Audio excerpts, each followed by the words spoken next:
I can't take it no more. Since you've been gone, I just can't see no. We always had issues with just the business. We always wanted our business to be on point.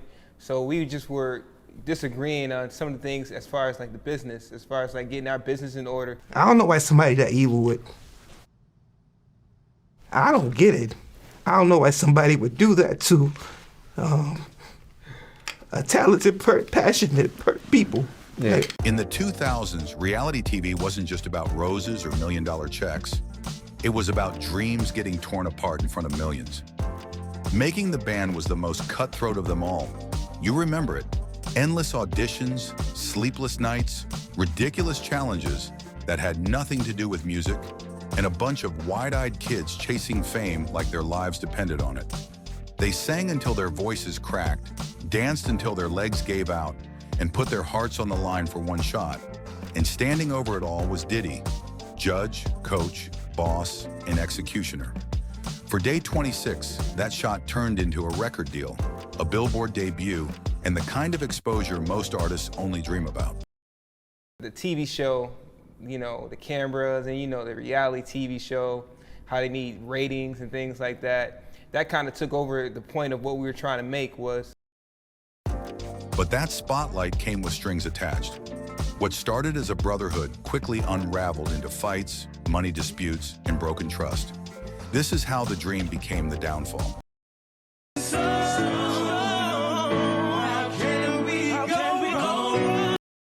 Beneath the glitter of a Billboard #1 debut, Day26's story was never a fairy tale. It was chaos dressed up in confetti. Their self-titled album hit on March 25th, 2008, and went straight to the top of the Billboard 200. For 5 young guys, it should have been the start of a dynasty.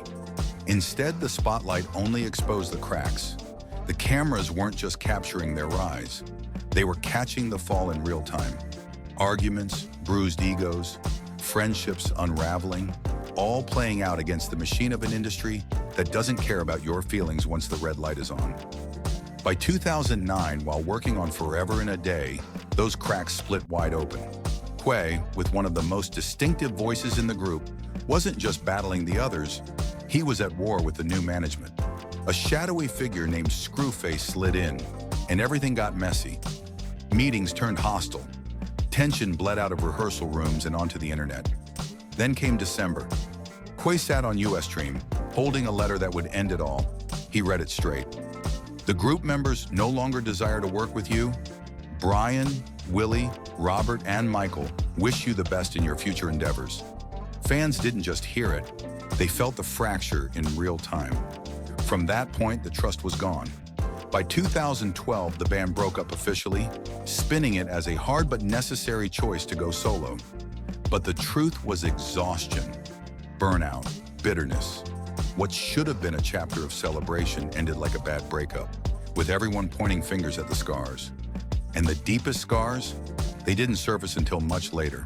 Fast forward to 2025, Day26, back together for their third album, Day Ones, sat down for Vlad TV.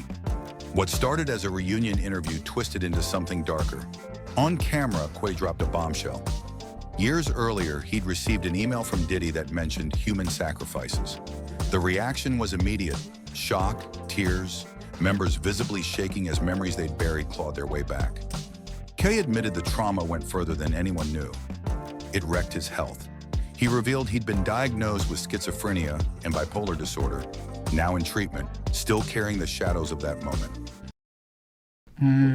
Like, what about the trauma you put me through when I read that email? Yeah. You know what I'm saying? Like, that's why it's just not like Sean that's guilty. They're all guilty, man. Like, to understand how it all unraveled, you've got to go back to the very beginning, making the band 4. That show wasn't just about finding singers. It was an experiment in pressure and control. Thousands audition, cut down to 20, then slice further through challenges built for TV, not artistry. Studio battles in the middle of the night, grueling rehearsals, ridiculous stunts like cheesecake runs across New York. Every breakdown, every argument, every bad note, it was all packaged for MTV. The TV show, you know, the cameras and, you know, the reality TV show, how they need ratings and things like that. That kind of took over the point of what we were trying to make was. The setup wasn't about harmony, it was about spectacle. Episode titles like Fight Club and The Battle of the Sexes made sure of that. Pitting Day26 against Danity Kane like gladiators. Living together under one roof, they couldn't escape the cameras. Every slip, every side-eye was edited into a storyline. And who held the pen? Diddy. As executive producer, he had final say over who looked strong, who looked weak, and how the world would view them. They weren't just a group, they were cast members in his reality script. And once the cameras shut off, that grip didn't loosen. Signing to Bad Boy Records locked them further into Diddy's orbit. Every move, song, singles, even image, ran through him. Autonomy didn't exist. And it wasn't just Day26 feeling it. Danity Kane had already been through the same tug-of-war. When they fought against tracks that didn't fit their identity, Diddy snapped back. His stance was clear. If I feel something, then I at least want to hear your texture on it. That's the play I'm calling. Even when he let Bad Girl through, a record closer to their vision, it was obvious who was in charge. When Making the Band 4 followed Day26 into the making of their sophomore album, Forever in a Day, the drama that once lived in rehearsal rooms exploded on screen. At the center of it all was Quay. His battles with the group's new manager, a figure known only as Screwface, became the storyline MTV loved most. Wikipedia would later reduce it to frequent arguments and disagreements with the other members. But on camera, it played like something darker.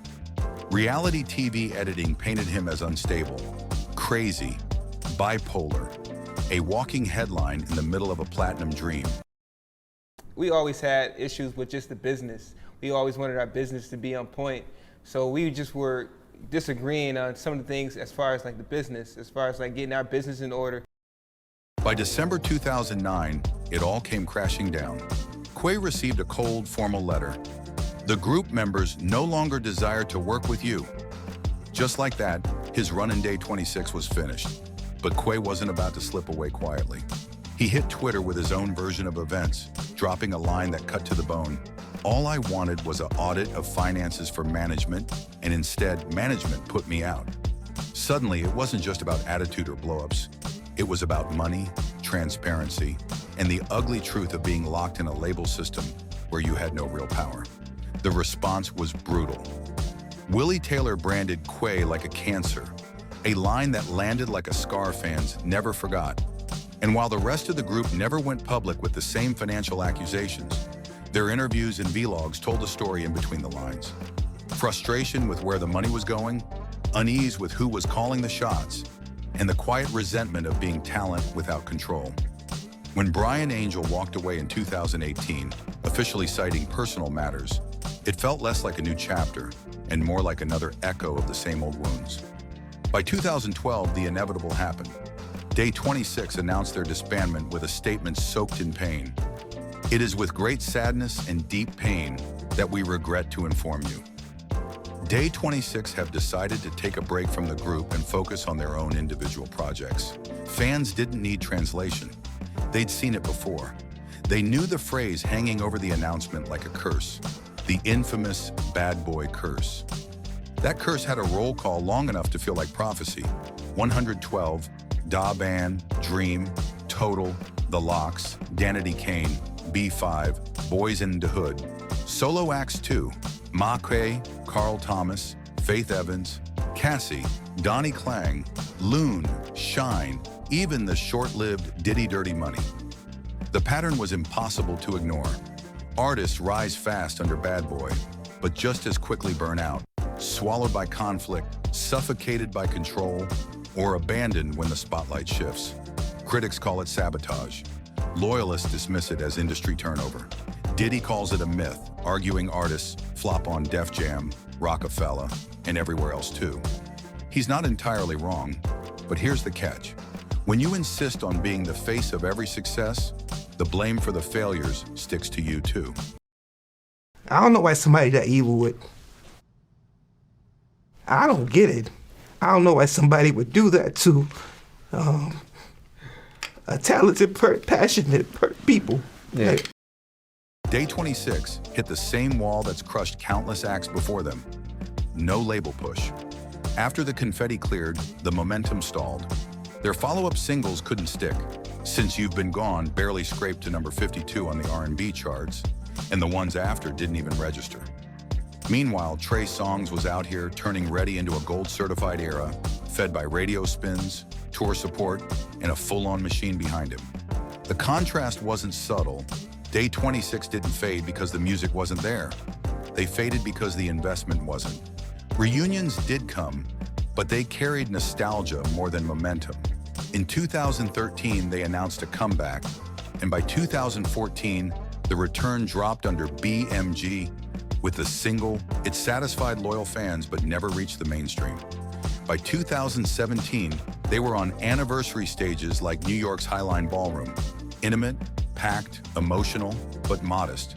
By 2022, they were billed alongside other legacy names on the Millennium Tour, Turned Up. And in 2024, they dropped their third album, Day Ones, independently, with Breakfast Club interviews and Vlad TV clips, proving they still had stories worth listening to. The music was there.